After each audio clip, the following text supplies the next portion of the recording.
السلام علیکم ورحمۃ اللہ وبرکاتہ۔ محترم سامعین کرام، سیرت النبی صلی اللہ علیہ وسلم کا یہ 38واں پارٹ ہے۔ اس حصے میں ہم آپ کو حجۃ الوداع کی پوری تفصیل بتائیں گے۔ نبی کریم صلی اللہ علیہ وسلم کی آخری فوجی مہم کے بارے میں بھی بات ہوگی۔ جن و انس، شجر و حجر، بلکہ پوری کائنات کے لیے انتہائی غمگین کر دینے والا حادثہ، یعنی نبی اکرم، شفیع اعظم، خاتم الانبیاء والرسل، حبیب خدا احمد مجتبی محمد مصطفیٰ صلی اللہ علیہ وسلم کی وفات کا ذکر پوری تفصیل کے ساتھ ہوگا، لہذا غور سے سنیں اور دامن مصطفیٰ سے وابستہ ہو جائیں۔ اللہم صلی علی محمد النبی الامی وعلی آلہ وسلم تسلیما۔ محترم سامعین کرام، حجۃ الوداع، دعوت و تبلیغ کا کام پورا ہو گیا اور اللہ کی الوہیت کے اس بات، اس کے ما سوا کی الوہیت کی نفی اور محمد رسول اللہ صلی اللہ علیہ وسلم کی رسالت کی بنیاد پر ایک نئے معاشرے کی تعمیر و تشکیل عمل میں آ گئی۔ اب گویا غیبی ہاتف آپ کے قلب و شعور کو یہ احساس دلا رہا تھا کہ دنیا میں آپ کے قیام کا زمانہ اختتام کے قریب ہے۔ چنانچہ آپ صلی اللہ علیہ وسلم نے حضرت معاذ بن جبل رضی اللہ عنہ کو 10 ہجری میں یمن کا گورنر بنا کر روانہ فرمایا تو رخصت کرتے ہوئے من جملہ اور باتوں کے فرمایا، اے معاذ، غالباً تم مجھ سے میرے اس سال کے بعد نہ مل سکو گے، بلکہ غالباً میری اس مسجد اور میری قبر کے پاس سے گزرو گے۔ اور حضرت معاذ یہ سن کر رسول اللہ صلی اللہ علیہ وسلم کی جدائی کے غم سے رونے لگے۔ در حقیقت اللہ چاہتا تھا کہ اپنے پیغمبر صلی اللہ علیہ وسلم کو اس دعوت کے ثمرات دکھلا دے، اس دعوت کے ثمرات دکھلا دے جس کی راہ میں آپ نے 20 برس سے زیادہ عرصہ تک طرح طرح کی مشکلات اور مشقتیں برداشت کی تھیں۔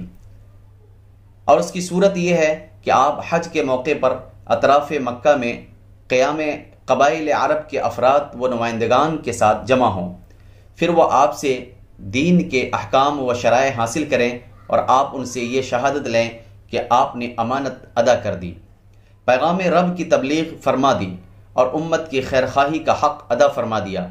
اس مشیت ایزدی کے مطابق نبی کریم صلی اللہ علیہ وسلم نے جب اس تاریخی حج مبرور کے لیے اپنے ارادے کا اعلان فرمایا تو مسلمانان عرب جوق در جوق پہنچنا شروع ہو گئے۔ ہر ایک کی آرزو تھی کہ وہ رسول اللہ صلی اللہ علیہ وسلم کے نقش پا کو اپنے لیے نشان راہ بنائے اور آپ کی اقتدا کرے۔ پھر سنیچر کے دن جبکہ ذی قعدہ میں 4 دن باقی تھے، رسول اللہ صلی اللہ علیہ وسلم نے کوچ کی تیاری فرمائی، بالوں میں کنگھی کی، تیل لگایا، تہبند پہنا، چادر اوڑھی، قربانی کے جانوروں کو قلادہ پہنایا اور ظہر کے بعد کوچ فرما دیا اور عصر سے پہلے ذوالحلیفہ پہنچ گئے۔ وہاں عصر کی نماز 2 رکعت پڑھی اور رات بھر خیمہ زن رہے۔ صبح ہوئی تو صحابہ کرام سے فرمایا، رات میرے پروردگار کی طرف سے ایک آنے والے نے آ کر کہا، اس مبارک وادی میں نماز پڑھو اور کہو حج میں عمرہ ہے۔ پھر ظہر کی نماز سے پہلے آپ نے احرام کے لیے غسل فرمایا۔ اس کے بعد حضرت عائشہ صدیقہ رضی اللہ عنہا نے آپ کے جسم اطہر اور سر مبارک میں اپنے ہاتھ سے زریرہ اور مشک آمیز خوشبو لگائی۔ خوشبو کی چمک آپ صلی اللہ علیہ وسلم کی مانگ اور داڑھی میں دکھائی پڑتی تھی، مگر آپ نے یہ خوشبو دھوئی نہیں بلکہ برقرار رکھی۔ پھر اپنا تہبند پہنا، چادر اوڑھی، 2 رکعت ظہر کی نماز پڑھی۔ اس کے بعد مصلی ہی پر حج اور عمرہ دونوں کا ایک ساتھ احرام باندھتے ہوئے صدائے لبیک بلند کی۔ پھر باہر تشریف لائے، قصوہ اونٹنی پر سوار ہوئے اور دوبارہ صدائے لبیک بلند کی۔ اس کے بعد اونٹنی پر سوار کھلے میدان میں تشریف لے گئے تو وہاں بھی لبیک پکارا۔ اس کے بعد آپ نے اپنا سفر جاری رکھا۔ ہفتہ بھر بعد جب آپ سر شام مکے کے قریب پہنچے تو ذی طویٰ میں ٹھہر گئے، وہیں رات گزاری اور فجر کی نماز پڑھ کر غسل فرمایا۔ پھر مکے میں مسجد میں داخل ہوئے۔ یہ اتوار 4 ذی الحجہ 10 ہجری کا دن تھا۔ راستے میں 8 راتیں گزری تھیں۔ اوسط رفتار سے اس مسافت کا یہی حساب بھی ہے۔ مسجد حرام پہنچ کر آپ نے پہلے خانہ کعبہ کا طواف کیا، پھر صفا مروہ کے درمیان سعی کی، مگر احرام نہیں کھولا کیونکہ آپ نے حج و عمرہ کا احرام ایک ساتھ باندھا تھا اور اپنے ساتھ ہدی قربانی کے جانور لائے تھے۔ طواف و سعی سے فارغ ہو کر آپ نے بالائی مکے میں حجون کے پاس قیام فرمایا، لیکن دوبارہ طواف حج کے سوا کوئی اور طواف نہیں کیا۔ آپ صلی اللہ علیہ وسلم کے جو صحابہ کرام اپنے ساتھ ہدی یعنی قربانی کے جانور نہیں لائے تھے، آپ نے انہیں حکم دیا کہ اپنا احرام عمرہ میں تبدیل کر دیں اور بیت اللہ کا طواف اور صفا مروہ کی سعی کر کے پوری طرح حلال ہو جائیں۔ لیکن چونکہ آپ خود حلال نہیں ہو رہے تھے، اس لیے صحابہ کرام کو تردد ہوا۔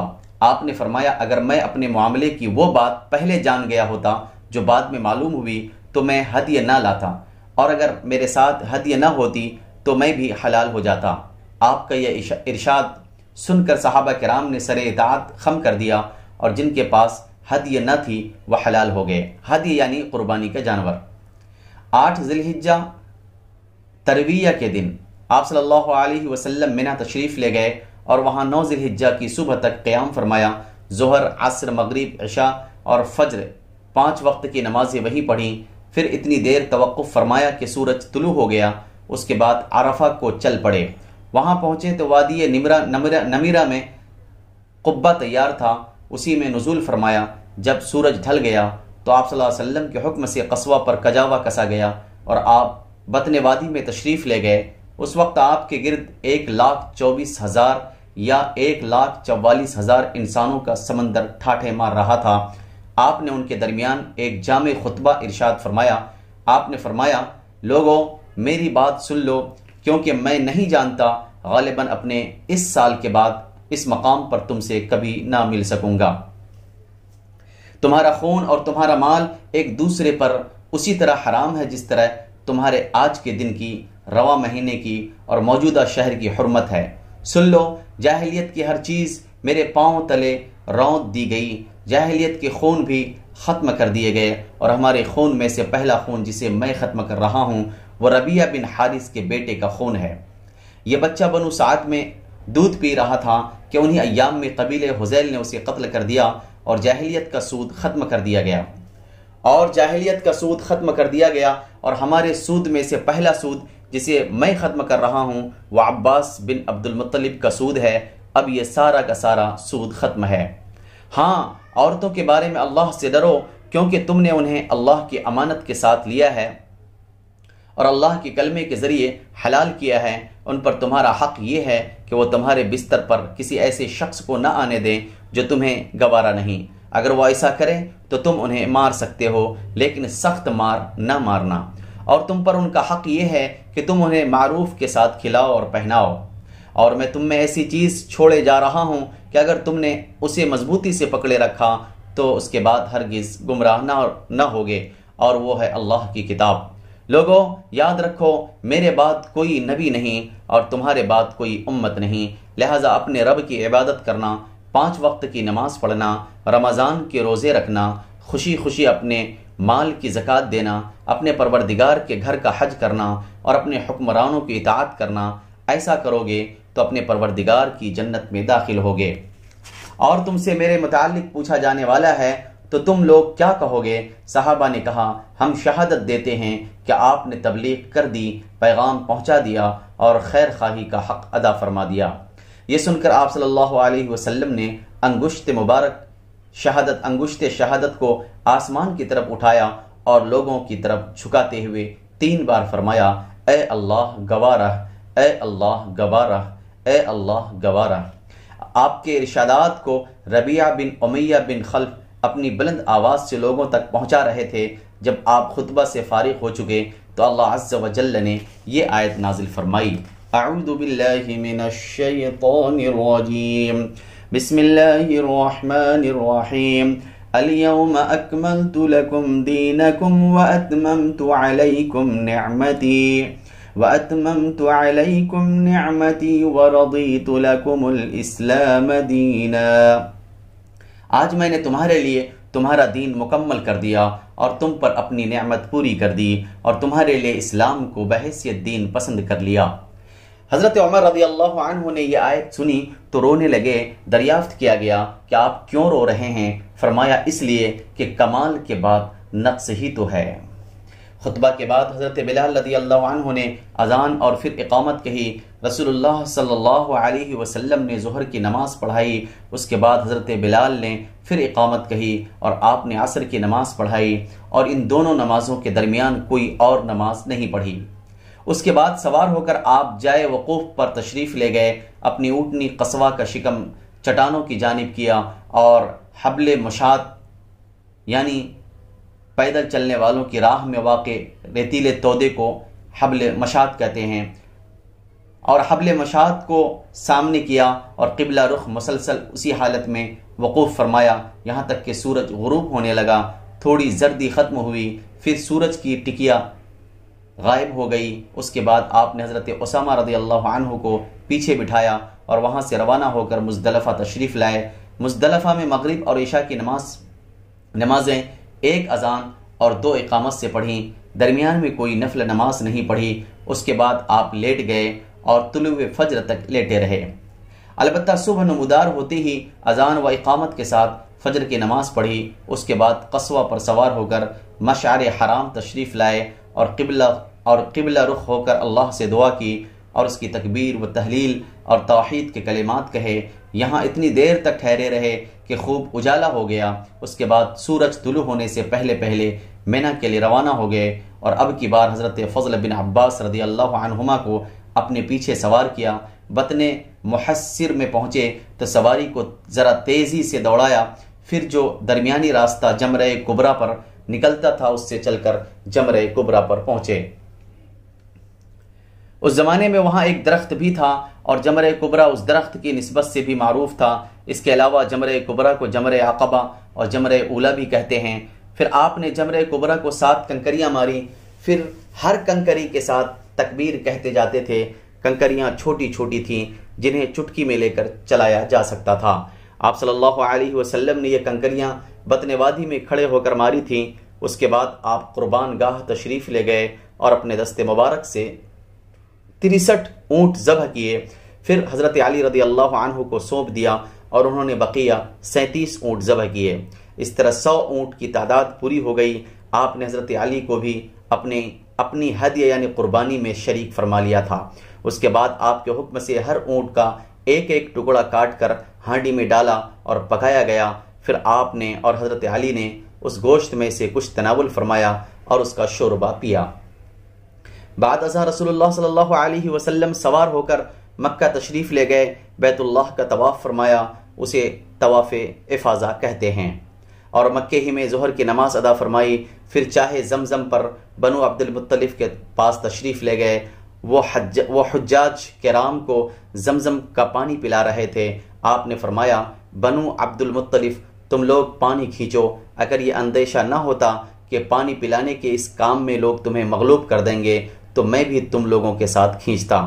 یعنی اگر صحابہ کرام رسول اللہ صلی اللہ علیہ وسلم کو خود پانی کھینچتے ہوئے دیکھتے تو ہر صحابی خود پانی کھینچنے کی کوشش کرتا، اور اس طرح حجاج کو زمزم پلانے کا جو شرف بنو عبد المطلب کو حاصل تھا اس کا نظم ان کے قابو میں نہ رہ جاتا۔ چنانچہ بنو عبد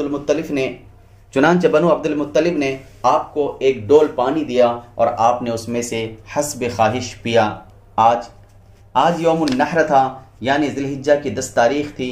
نبی کریم صلی اللہ علیہ وسلم نے آج بھی دن چڑھے یعنی چاشت کے وقت ایک خطبہ ارشاد فرمایا تھا۔ خطبے کے وقت آپ خچر پر سوار تھے اور حضرت علی آپ کے ارشادات صحابہ کرام کو سنا رہے تھے۔ صحابہ کرام کچھ بیٹھے اور کچھ کھڑے تھے۔ آپ نے آج کے خطبے میں بھی کل کی کئی باتیں دہرائیں۔ صحیح بخاری اور صحیح مسلم میں حضرت ابو بکر رضی اللہ عنہ کا یہ بیان مروی ہے کہ نبی کریم صلی اللہ علیہ وسلم نے ہمیں یوم النحر یعنی 10 ذی الحجہ کو خطبہ دیا اور فرمایا، زمانہ گھوم پھر کر اپنی اسی دن کی ہیئت پر پہنچ گیا ہے جس دن اللہ نے آسمان و زمین کو پیدا کیا تھا۔ سال 12 مہینے کا ہے، جن میں سے 4 مہینے حرام کے ہیں، 3 پے در پہ یعنی ذی قعدہ، ذی الحجہ اور محرم اور ایک رجب مضر جو جمادی الاخرہ اور شعبان کے درمیان ہے۔ آپ نے یہ بھی فرمایا کہ یہ کون سا مہینہ ہے؟ ہم نے کہا اللہ اور اس کے رسول بہتر جانتے ہیں۔ اس پر آپ صلی اللہ علیہ وسلم خاموش رہے، یہاں تک کہ ہم نے سمجھا کہ آپ اس کا کوئی اور نام رکھیں گے، لیکن پھر آپ نے فرمایا کیا یہ ذی الحجہ نہیں ہے؟ ہم نے کہا کیوں نہیں؟ آپ نے فرمایا یہ کون سا شہر ہے؟ ہم نے کہا اللہ اور اس کے رسول بہتر جانتے ہیں۔ اس پر آپ خاموش رہے، یہاں تک کہ ہم نے سمجھا آپ اس کا کوئی اور نام رکھیں گے، مگر آپ نے فرمایا کیا یہ بلدہ یعنی مکہ نہیں ہے؟ ہم نے کہا کیوں نہیں؟ آپ نے فرمایا اچھا تو یہ دن کون سا ہے؟ ہم نے کہا اللہ اور اس کے رسول بہتر جانتے ہیں۔ اس پر آپ خاموش رہے، یہاں تک کہ ہم نے سمجھا آپ اس کا کوئی اور نام رکھیں گے، مگر آپ نے فرمایا کیا یہ یوم النحر یعنی قربانی کا دن یعنی 10 ذی الحجہ نہیں ہے؟ ہم نے کہا کیوں نہیں؟ آپ نے فرمایا اچھا تو سنو کہ تمہارا خون، تمہارا مال اور تمہاری آبرو ایک دوسرے پر ایسے ہی حرام ہے جیسے تمہارے شہر اور تمہارے اس مہینے میں تمہارے آج کے دن کی حرمت ہے، اور تم لوگ بہت جلد اپنے پروردگار سے ملو گے اور وہ تم سے تمہارے اعمال کے متعلق پوچھے گا، لہٰذا دیکھو میرے بات پلٹ کر گمراہ نہ ہو جانا کہ آپس میں ایک دوسرے کی گردنیں مارنے لگو۔ بتاؤ کیا میں نے تبلیغ کر دی؟ صحابہ نے کہا ہاں۔ آپ نے فرمایا اے اللہ گواہ رہ، جو شخص موجود ہے وہ غیر موجود تک میری باتیں پہنچا دے، کیونکہ بعض وہ افراد جن تک یہ باتیں پہنچائی جائیں گی وہ بعض موجودہ سننے والے سے کہیں زیادہ ان باتوں کے در و بست کو سمجھ سکیں گے۔ ایک روایت میں ہے کہ آپ نے اس خطبے میں یہ بھی فرمایا یاد رکھو کوئی بھی جرم کرنے والا اپنے سوا کسی اور پر جرم نہیں کرتا، یعنی اس جرم کی پاداش میں کوئی اور نہیں بلکہ خود مجرم ہی پکڑا جائے گا۔ یاد رکھو کوئی جرم کرنے والا اپنے بیٹے پر یا کوئی بیٹا اپنے باپ پر جرم نہیں کرتا، یعنی باپ کے جرم میں بیٹے کو یا بیٹے کے جرم میں باپ کو نہیں پکڑا جائے گا۔ یاد رکھو شیطان مایوس ہو چکا ہے کہ اب تمہارے شہر میں کبھی بھی اس کی پوجا کی جائے، لیکن اپنے جن اعمال کو تم لوگ حقیر سمجھتے ہو ان میں اس کی اطاعت کی جائے گی اور وہ اسی سے راضی ہوگا۔ اس کے بعد آپ ایام تشریق 11، 12، 13 ذی الحجہ کو منی میں مقیم رہے۔ اس دوران آپ حج کے مناسک بھی ادا فرما رہے تھے اور لوگوں کو شریعت کے احکام بھی سکھا رہے تھے، اللہ کا ذکر بھی فرما رہے تھے، ملت ابراہیمی کی سنن ہدیٰ بھی قائم کر رہے تھے اور شرک کے آثار و نشانات کا صفایا بھی فرما رہے تھے۔ آپ نے ایام تشریق میں بھی ایک دن خطبہ دیا، چنانچہ سنن ابی داؤد میں یہ بسند حسن مروی ہے کہ حضرت سرا بنت نبہان رضی اللہ عنہا نے فرمایا کہ رسول اللہ صلی اللہ علیہ وسلم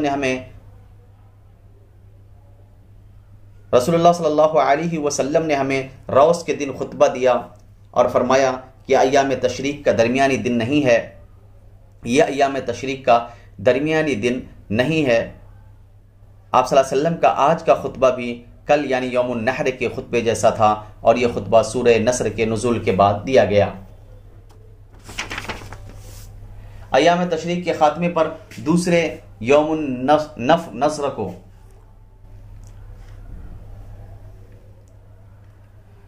ایام تشریق کے خاتمے پر دوسرے یوم النفر میں یعنی 13 ذی الحجہ کو نبی کریم صلی اللہ علیہ وسلم نے منی سے کوچ فرمایا اور وادی ابطح کے خیف بنی کنانہ میں فروکش ہوئے، دن کا باقی مادہ حصہ اور رات وہیں گزاری، اور ظہر، عصر، مغرب اور عشاء کی نمازیں وہیں پڑھیں، البتہ عشاء کے بعد ایک نیند سو کر اٹھے، پھر سوار ہو کر بیت اللہ تشریف لے گئے اور طواف وداع فرما آئے۔ اور اب تمام مناسک حج سے فارغ ہو کر آپ صلی اللہ علیہ وسلم نے سواری کا رخ مدینے کی طرف مدینہ منورہ کی راہ پر ڈال دیا، اس لیے نہیں کہ وہاں پہنچ کر راحت فرمائیں گے بلکہ اس لیے کہ اب پھر اللہ کی خاطر اللہ کی راہ میں ایک نئی جد و جہد کا آغاز فرمائیں۔ آخری فوجی مہم۔ رومن امپائر کی کبریائی کو گوارا نہ تھا کہ وہ اسلام اور اہل اسلام کے زندہ رہنے کا حق تسلیم کرے، اس لیے اس کے قلمرو میں رہنے والا کوئی شخص اسلام کا حلقہ بگوش ہو جاتا تو اس کی جان کی خیر نہ رہتی، جیسا کہ معان کے رومی گورنر حضرت فروہ بن عمرو جذامی کے ساتھ پیش آ چکا تھا۔ اس جرأت بے محابہ اور اس غرور بیجا کے پیش نظر رسول اللہ صلی اللہ علیہ وسلم کو اس کا سپہ سالار مقرر فرماتے ہوئے حکم دیا تھا حکم دیا۔ اس جرأت بے محابہ اور اس غرور بیجا کے پیش نظر رسول اللہ صلی اللہ علیہ وسلم نے سفر 11 ہجری میں ایک بڑے لشکر کی تیاری شروع فرمائی اور حضرت اسامہ بن زید بن حارثہ رضی اللہ عنہ کو اس کا سپہ سالار مقرر فرماتے ہوئے حکم دیا کہ بلقا کا علاقہ اور داروم کی فلسطینی سرزمین سواروں کے ذریعے رود آؤ۔ اس کارروائی کا مقصد یہ تھا کہ رومیوں کو خوفزدہ کرتے ہوئے ان کی حدود پر واقع عرب قبائل کا اعتماد بحال کیا جائے اور کسی کو یہ تصور کرنے کی گنجائش نہ دی جائے کہ کلیسا کے تشدد پر کوئی باس پرس کرنے والا نہیں، اور اسلام قبول کرنے کا مطلب صرف یہ ہے کہ اپنی موت کو دعوت دی جا رہی ہے۔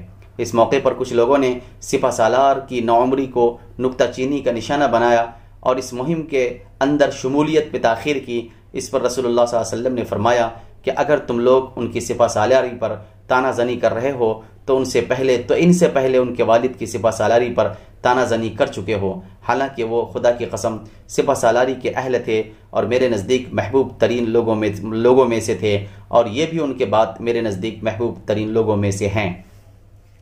بہرحال صحابہ کرام حضرت اسامہ رضی اللہ عنہ کے گرد گرد جمع ہو کر ان کے لشکر میں شامل ہو گئے اور لشکر روانہ ہو کر مدینے سے 3 میل دور مقام جرف میں خیمہ زن بھی ہو گیا، لیکن رسول اللہ صلی اللہ علیہ وسلم کی بیماری کے متعلق تشویشناک خبروں کے سبب آگے نہ بڑھ سکا، بلکہ اللہ کے فیصلے کے انتظار میں وہیں ٹھہرنے پر مجبور ہو گیا، اور اللہ کا فیصلہ یہ تھا کہ یہ لشکر حضرت ابو بکر صدیق رضی اللہ عنہ کے دور خلافت کی پہلی فوجی مہم قرار پائے۔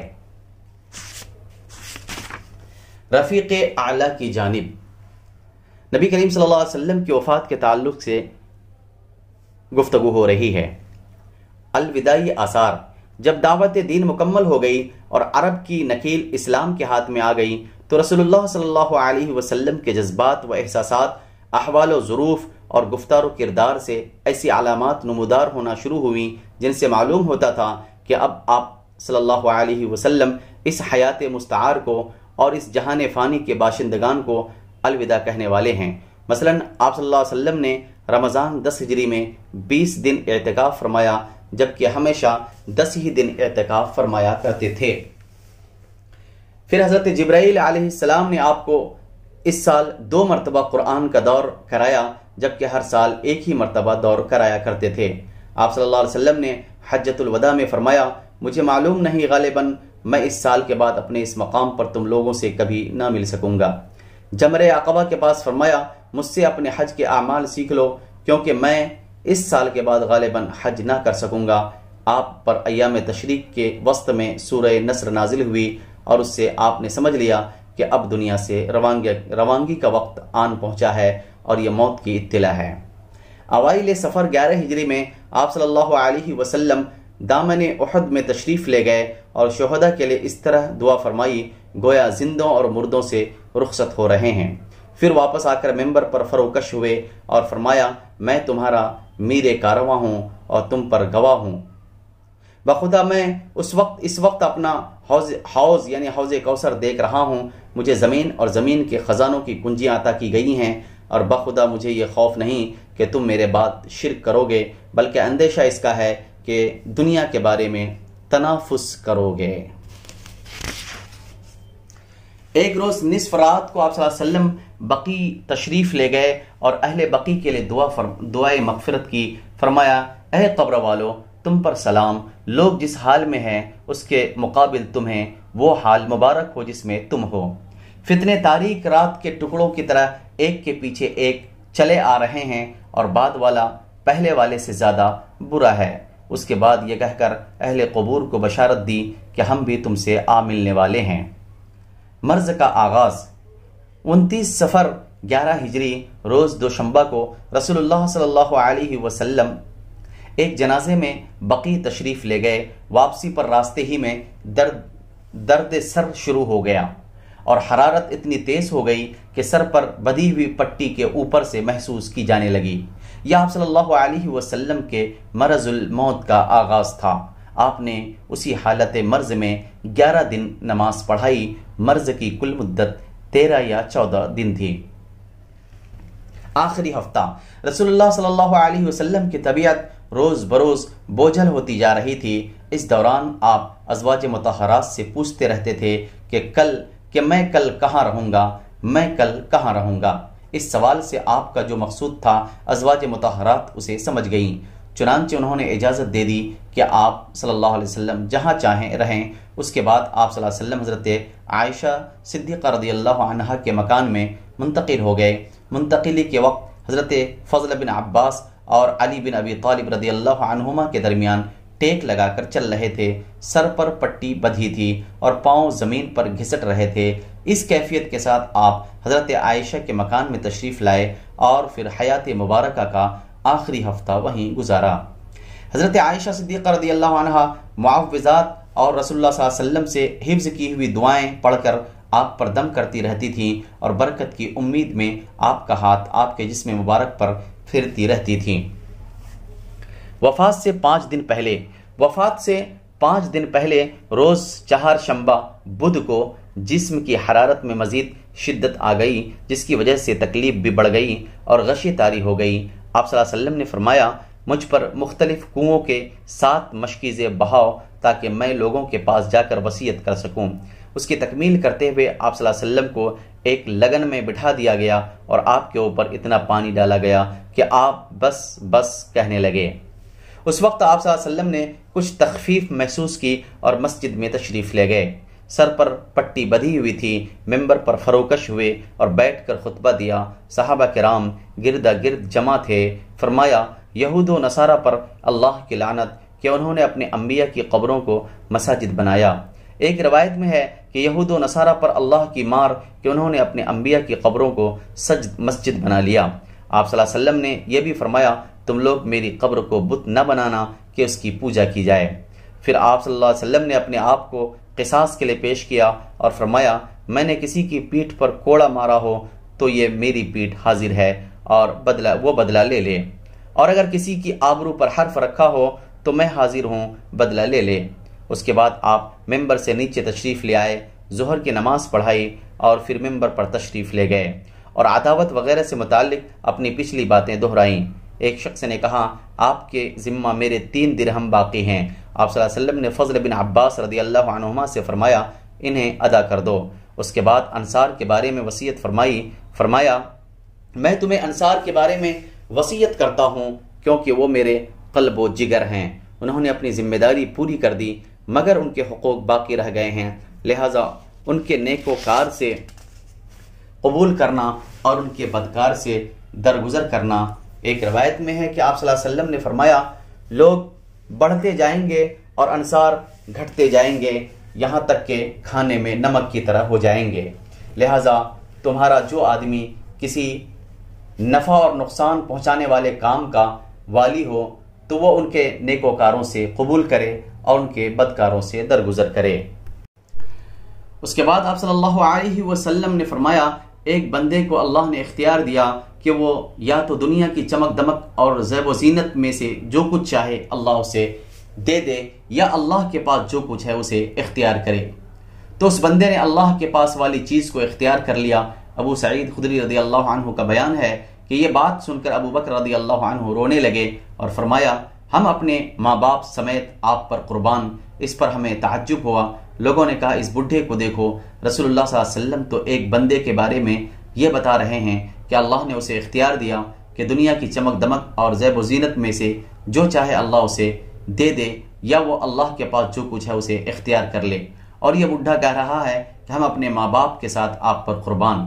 لیکن چند دن بعد واضح ہوا کہ جس بندے کو اختیار دیا گیا تھا وہ خود رسول اکرم صلی اللہ علیہ وسلم تھے، اور ابو بکر رضی اللہ عنہ ہم میں سب سے زیادہ صاحب علم تھے۔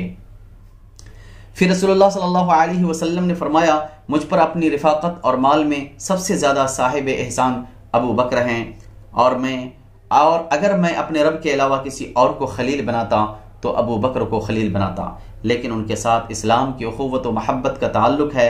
مسجد میں کوئی دروازہ باقی نہ چھوڑا جائے بلکہ اسے لازماً بند کر دیا جائے سوائے ابو بکر کے دروازے کے۔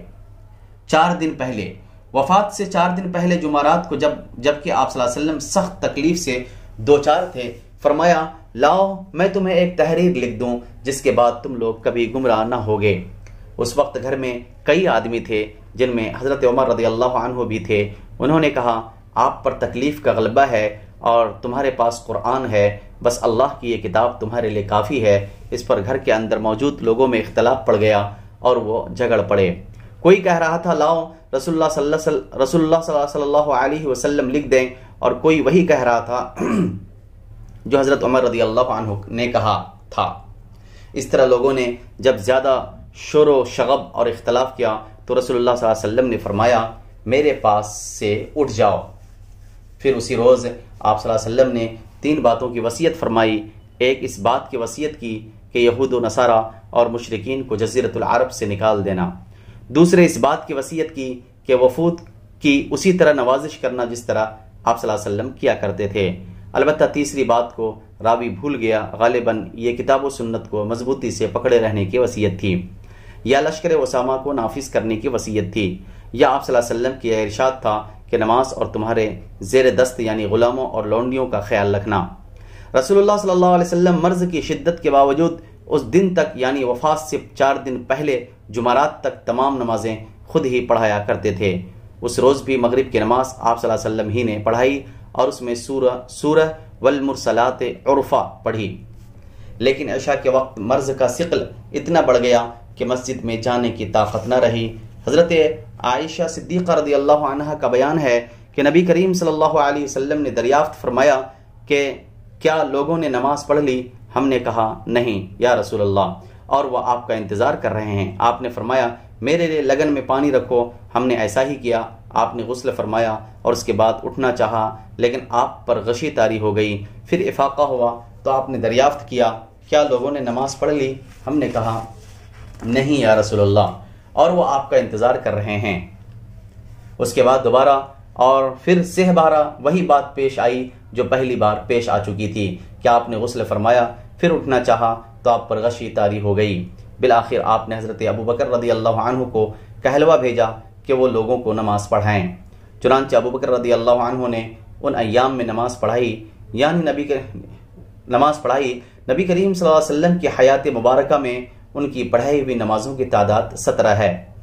حضرت عائشہ صدیقہ رضی اللہ عنہا نے نبی کریم صلی اللہ علیہ وسلم سے 3 یا 4 بار مراجعہ فرمایا کہ امامت کا کام حضرت ابو بکر رضی اللہ عنہ کے بجائے کسی اور کو سونپ دیں۔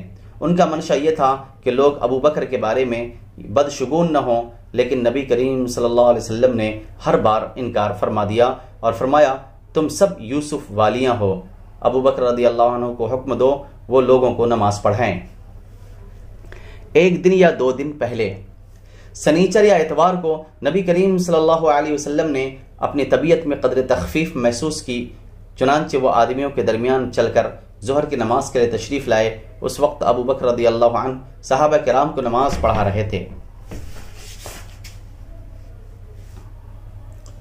اور آپ صلی اللہ علیہ وسلم کو دیکھ کر پیچھے ہٹنے لگے۔ وہ آپ صلی اللہ علیہ وسلم کو دیکھ کر پیچھے ہٹنے لگے۔ آپ صلی اللہ علیہ وسلم نے اشارہ فرمایا کہ پیچھے نہ ہٹیں اور لانے والوں سے فرمایا کہ مجھے ان کے بازو میں بٹھا دو۔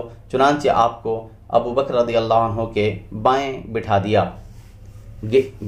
دیا گیا۔ اس کے بعد ابو بکر رضی اللہ عنہ رسول اللہ صلی اللہ علیہ وسلم کی نماز کی اقتدا کر رہے تھے اور صحابہ کرام کو تکبیر سنا رہے تھے۔ 1 دن پہلے وفات سے 1 دن پہلے بروز اتوار نبی کریم صلی اللہ علیہ وسلم نے اپنے تمام غلاموں کو آزاد فرما دیا۔ پاس میں 7 دینار تھے، انہیں صدقہ کر دیا۔ اپنے ہتھیار مسلمانوں کو ہبہ فرما دیے۔ رات میں چراغ جلانے کے لیے حضرت عائشہ صدیقہ رضی اللہ عنہا نے تیل پڑوسن سے ادھار لیا۔ آپ کی زرہ ایک یہودی کے پاس 30 سا کوئی 75 کلو جو کے عوض رہن رکھی ہوئی تھی۔ حیات مبارکہ کا آخری دن حضرت انس رضی اللہ عنہ کا بیان ہے کہ 2 شنبہ کے روز مسلمان نماز فجر میں مصروف تھے اور ابو بکر رضی اللہ عنہ امامت فرما رہے تھے کہ اچانک رسول اللہ صلی اللہ علیہ وسلم نے حضرت عائشہ صدیقہ رضی اللہ عنہ کے حجرے کا پردہ ہٹایا اور صحابہ کرام پر جو صفیں باندھے نماز میں مصروف تھے نظر ڈالی۔ پھر تبسم فرمایا۔ ادھر ابو بکر رضی اللہ عنہ اپنی ایڑ کے بل پیچھے ہٹے کہ صف میں جا ملیں۔ انہوں نے سمجھا کہ رسول اللہ صلی اللہ علیہ وسلم نماز کے لیے تشریف لانا چاہتے ہیں۔ حضرت انس کا بیان ہے کہ رسول اللہ صلی اللہ علیہ وسلم کے اس اچانک ظہر سے کہ اس اچانک ظہور سے مسلمان اس قدر خوش ہوئے کہ چاہتے تھے کہ نماز کے اندر ہی فتنے میں پڑ جائیں، یعنی آپ کی مزاج پرسی کے لیے نماز توڑ دیں، لیکن رسول اللہ صلی اللہ علیہ وسلم نے اپنے ہاتھ سے اشارہ فرمایا کہ اپنی نمازیں پوری کر لو، پھر حجرے کے اندر تشریف لے گئے اور پردہ گرا لیا۔ اس کے بعد رسول اللہ صلی اللہ علیہ وسلم پر کسی دوسری نماز کا وقت نہیں آیا۔ دن چڑھے چاشت کے وقت آپ صلی اللہ علیہ وسلم نے اپنی صاحبزادی حضرت فاطمہ رضی اللہ عنہا کو بلایا اور ان سے کچھ سرگوشی کی، وہ رونے لگیں۔ آپ نے انہیں پھر بلایا اور کچھ سرگوشی کی تو وہ ہنسنے لگیں۔ حضرت عائشہ صدیقہ رضی اللہ عنہا کا بیان ہے کہ بعد میں ہمارے دریافت کرنے پر انہوں نے بتایا کہ پہلی بار نبی کریم صلی اللہ علیہ وسلم نے مجھ سے سرگوشی کرتے ہوئے بتایا کہ آپ اسی مرض میں وفات پا جائیں گے، اس لیے میں روئی۔ پھر آپ نے مجھ سے سرگوشی کرتے ہوئے بتایا کہ آپ کے اہل و عیال میں سب سے پہلے میں آپ کے پیچھے جاؤں گی، اس پر میں ہنسی۔ نبی کریم صلی اللہ علیہ وسلم نے حضرت فاطمہ رضی اللہ عنہا کو یہ بشارت بھی دی کہ آپ ساری خواتین عالم کی سیدہ یعنی سردار ہیں۔ اس وقت رسول اللہ صلی اللہ علیہ وسلم جس شدید کرب سے دوچار تھے، اسے دیکھ کر حضرت فاطمہ بے ساختہ پکار اٹھی، وا کربا ابا، وا کربا ابا، ہائے ابا جان کی تکلیف۔ آپ نے فرمایا تمہارے ابا پر آج کے بعد کوئی تکلیف نہیں۔ آپ صلی اللہ علیہ وسلم نے حسن و حسین رضی اللہ عنہما کو بلا کر چوما اور ان کے بارے میں خیر کی وصیت فرمائی، ازواج مطہرات کو بلایا اور انہیں واعظ و نصیحت کی۔ ادھر لمحہ بلمحہ تکلیف بڑھتی جا رہی تھی اور اس زہر کا اثر بھی ظاہر ہونا شروع ہو گیا تھا جسے آپ صلی اللہ علیہ وسلم کو خیبر میں کھلایا گیا تھا۔ چنانچہ آپ حضرت عائشہ صدیقہ رضی اللہ عنہا سے فرماتے تھے، اے عائشہ، خیبر میں جو کھانا میں نے کھا لیا تھا اس کی تکلیف برابر محسوس کر رہا ہوں۔ اس وقت مجھے محسوس ہو رہا ہے کہ اس زہر کے اثر سے میری رگیں جاں کٹی جا رہی ہے۔ آپ صلی اللہ علیہ وسلم نے صحابہ کرام کو بھی وصیت فرمایا الصلاۃ وما ملکت ایمانکم، نماز اور تمہارے زیر دست یعنی لونڈی غلام۔ آپ صلی اللہ علیہ وسلم نے یہ الفاظ کئی بار دہرائے۔ پھر نزا کی حالت شروع ہو گئی اور حضرت عائشہ صدیقہ رضی اللہ عنہا نے آپ صلی اللہ علیہ وسلم کو اپنے اوپر سہارا دے کر ٹیک لگا لیا۔ ان کا بیان ہے کہ اللہ کی ایک نعمت مجھ پر یہ ہے کہ رسول اللہ صلی اللہ علیہ وسلم نے میرے گھر میں میری باری کے دن میرے لبے اور سینے کے درمیان وفات پائی، اور آپ صلی اللہ علیہ وسلم کی موت کے وقت اللہ نے میرا لعاب اور آپ کا لعاب اکٹھا کر دیا۔ ہوا یہ کہ عبد الرحمن بن ابی بکر رضی اللہ عنہ آپ کے پاس تشریف لائے، ان کے ہاتھ میں مسواک تھی اور میں رسول اللہ صلی اللہ علیہ وسلم کے ٹیکے ہوئے تھی۔ میں نے دیکھا کہ آپ مسواک کی طرف دیکھ رہے ہیں، میں سمجھ گئی کہ آپ مسواک چاہتے ہیں۔ میں نے کہا آپ کے لیے لے لوں؟ آپ نے سر سے اشارہ فرمایا کہ ہاں۔ میں نے مسواک لے کر آپ کو دی تو آپ کو کڑی محسوس ہوئی۔ میں نے کہا اسے آپ کے لیے نرم کر دوں؟ آپ نے سر کے اشارے سے کہا ہاں۔ میں نے مسواک نرم کر دی اور آپ نے نہایت اچھی طرح مسواک کی۔ آپ کے سامنے کٹورے میں پانی تھا، آپ پانی میں دونوں ہاتھ ڈال کر چہرہ پونچھتے جاتے تھے اور فرماتے جاتے تھے لا الہ الا اللہ، لا الہ الا اللہ، اللہ کے سوا کوئی معبود نہیں، موت کے لیے سختیاں ہیں۔ مسواک سے فارغ ہوتے ہی آپ صلی اللہ علیہ وسلم نے ہاتھ یا انگلی اٹھائی، نگاہ چھت کی طرف بلند کی اور دونوں ہونٹوں پر کچھ حرکت ہوئی۔ پھر حضرت عائشہ صدیقہ رضی اللہ عنہا نے کان لگایا تو آپ صلی اللہ علیہ وسلم فرما رہے تھے، ان انبیاء، صدیقین، شہداء اور صالحین کے ہمراہ جنہیں تو نے انعام سے نوازا، اے اللہ مجھے بخش دے، مجھ پر رحم کر اور مجھے رفیق اعلیٰ میں پہنچا دے، اے اللہ رفیق اعلیٰ۔ آخری فقرہ 3 بار دہرایا اور اسی وقت ہاتھ جھک گیا اور آپ صلی اللہ علیہ وسلم رفیق اعلیٰ سے جا لاحق ہوئے۔ انا للہ و انا الیہ راجعون۔ اللہم صلی علی محمد وعلی آل محمد کما صلیت علی ابراہیم وعلی آل ابراہیم انک حمید مجید۔ اللہم بارک علی محمد وعلی آل محمد کما بارکت علی ابراہیم وعلی آل ابراہیم انک حمید مجید۔ محترم سامعین کرام، یہ واقعہ 12 ربیع الاول 11 ہجری یوم دوشنبہ کو چاشت کی شدت کے وقت پیش آیا۔ اس وقت نبی کریم صلی اللہ علیہ وسلم کی عمر 63 سال 4 دن ہو چکی تھی۔ غم ہے بے کراں، اس حادثہ دلفگار کی خبر فوراً پھیل گئی اور اہل مدینہ پر کوہ غم ٹوٹ پڑا، آفاق و اطراف تاریک ہو گئے۔ حضرت انس رضی اللہ عنہ کا بیان ہے کہ جس دن رسول اللہ صلی اللہ علیہ وسلم ہمارے ہاں تشریف لائے اس سے بہتر اور تابناک دن میں نے کبھی نہیں دیکھا، اور جس دن رسول اللہ صلی اللہ علیہ وسلم نے وفات پائی اس سے زیادہ قبیح اور تاریک دن بھی میں نے کبھی نہیں دیکھا۔ آپ کی وفات پر حضرت فاطمہ رضی اللہ عنہا نے فرط غم سے فرمایا، یا ابتا اجاب ربا دعاہ، یا ابتا من جنت الفردوس مأواہ، یا ابتا الی جبریل ننعاہ۔ اے ہائے ابا جان جنہوں نے پروردگار کی پکار پر لبیک کہا، ہائے ابا جان جن کا ٹھکانہ جنت الفردوس ہے، ہائے ابا جان ہم جبرائیل کو آپ کی موت کی خبر دیتے ہیں۔ حضرت عمر رضی اللہ عنہ کا موقف۔ وفات کی خبر سن کر حضرت عمر رضی اللہ عنہ کے ہوش جاتے رہے۔ انہوں نے کھڑے ہو کر کہنا شروع کیا، کچھ منافقین سمجھتے ہیں کہ رسول اللہ صلی اللہ علیہ وسلم کی وفات ہو گئی، لیکن حقیقت یہ ہے کہ رسول اللہ صلی اللہ علیہ وسلم کی وفات نہیں ہوئی، بلکہ آپ اپنے رب کے پاس تشریف لے گئے ہیں۔ جس طرح موسیٰ بن عمران علیہ السلام تشریف لے گئے تھے اور اپنی قوم سے 40 رات غائب ہو کر رہ کر ان کے پاس پھر واپس آ گئے تھے، حالانکہ واپسی سے پہلے کہا جا رہا تھا کہ وہ انتقال کر چکے ہیں۔ خدا کی قسم رسول اللہ صلی اللہ علیہ وسلم بھی ضرور پلٹ کر آئیں گے اور ان لوگوں کے ہاتھ پاؤں کاٹ ڈالیں گے جو سمجھتے ہیں کہ آپ کی موت واقع ہو چکی ہے۔ حضرت ابوبکر رضی اللہ عنہ کا موقف۔ ادھر حضرت ابوبکر رضی اللہ عنہ سنح میں واقع اپنے مکان سے گھوڑے پر سوار ہو کر تشریف لائے اور اتر کر مسجد نبوی میں داخل ہوئے، پھر لوگوں سے کوئی بات کیے بغیر سیدھے حضرت عائشہ صدیقہ رضی اللہ عنہ کے پاس گئے اور رسول اللہ صلی اللہ علیہ وسلم کا قصد فرمایا۔ آپ کا جسد مبارک دھاردار یمنی چادر سے ڈھکا ہوا تھا۔ حضرت ابوبکر نے رخ انور سے چادر ہٹائی اور اسے چوما اور روئے، پھر فرمایا، میرے ماں باپ آپ پر قربان، اللہ آپ پر دو موت جمع نہیں کرے گا، جو موت آپ پر لکھ دی گئی تھی وہ آپ کو آ چکی۔ اس کے بعد ابوبکر رضی اللہ عنہ باہر تشریف لائے۔ اس وقت بھی حضرت عمر رضی اللہ عنہ لوگوں سے بات کر رہے تھے۔ حضرت ابوبکر رضی اللہ عنہ نے ان سے کہا، عمر بیٹھ جاؤ۔ حضرت عمر نے بیٹھنے سے انکار کر دیا۔ ادھر صحابہ کرام حضرت عمر کو چھوڑ کر حضرت ابوبکر کی طرف متوجہ ہو گئے۔ حضرت ابوبکر نے فرمایا، اما بعد من كان منكم يعبد محمدا صلى الله عليه وسلم فإن محمدا قد مات ومن كان منكم يعبد الله فإن الله حي لا يموت قال الله تبارك وتعالى وما محمد إلا رسول قد خلت من قبله الرسل أفإن مات أو قتل انقلبتم على أعقابكم ومن ينقلب على عقبيه فلن يضر الله شيئا وسيجزي الله الشاكرين۔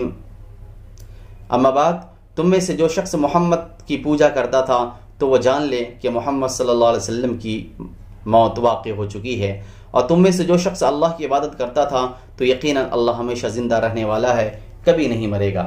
اللہ کا ارشاد ہے، محمد نہیں ہے مگر رسول ہی، ان سے پہلے بھی بہت سے رسول گزر چکے ہیں، تو کیا اگر ان کی موت واقع ہو جائے یا وہ قتل کر دیے جائیں تو تم لوگ اپنی ایڑ کے بل پلٹ جاؤ گے، اور جو شخص اپنی ایڑ کے بل پلٹ جائے تو یاد رکھے کہ وہ اللہ کو کچھ نقصان نہیں پہنچا سکتا، اور ان قریب اللہ شکر کرنے والوں کو جزا دے گا۔ صحابہ کرام جو اب تک فرط غم سے حیران و ششدر تھے، انہیں حضرت ابوبکر رضی اللہ عنہ کا یہ خطاب سن کر یقین آ گیا کہ رسول اللہ صلی اللہ علیہ وسلم واقعی رحلت فرما چکے ہیں۔ چنانچہ حضرت ابن عباس کا بیان ہے، واللہ ایسا لگتا تھا گویا لوگوں نے جانا ہی نہ تھا کہ اللہ نے یہ آیت نازل کی ہے، یہاں تک کہ ابوبکر رضی اللہ عنہ نے اس کی تلاوت کی تو سارے لوگوں نے ان سے یہ آیت اخذ کی، اور اب جس کسی انسان کو میں سنتا تو وہ اسی کو تلاوت کر رہا ہوتا۔ حضرت سعید بن مسیب رضی اللہ عنہ کہتے ہیں کہ حضرت عمر رضی اللہ عنہ نے فرمایا، واللہ میں نے جو ہی ابوبکر کو یہ آیت تلاوت کرتے ہوئے سنا، خاک آلود ہو کر رہ گیا، یا میری پیٹھ ٹوٹ کر رہ گئی، حتیٰ کہ میرے پاؤں مجھے اٹھا ہی نہیں رہے تھے، اور حتیٰ کہ ابوبکر کو اس آیت کی تلاوت کرتے سن کر میں زمین کی طرف لڑک گیا، کیونکہ میں جان گیا کہ واقعی نبی کریم صلی اللہ علیہ وسلم کی موت واقع ہو چکی ہے۔ تجہیز و تکفین اور تدفین۔ ادھر نبی کریم صلی اللہ علیہ وسلم کے تجہیز و تکفین سے پہلے ہی آپ کی جانشینی کے معاملے میں اختلاف پڑ گیا۔ ثقیفہ بنی ساعدہ میں مہاجرین و انصار کے درمیان بحث و مناقشہ ہوا، حجت و گفتگو ہوئی، سوال و جواب ہوا، اور بالآخر حضرت ابوبکر رضی اللہ عنہ کی خلافت پر اتفاق ہو گیا۔ اس کام میں 2 شنبہ کا باقی مادہ دن گزر گیا اور رات آ گئی۔ لوگ نبی کریم صلی اللہ علیہ وسلم کی تجہیز و تکفین کے بجائے اس دوسرے کام میں مشغول رہے۔ پھر رات گزری اور منگل کی صبح ہوئی۔ اس وقت تک آپ کا جسد مبارک ایک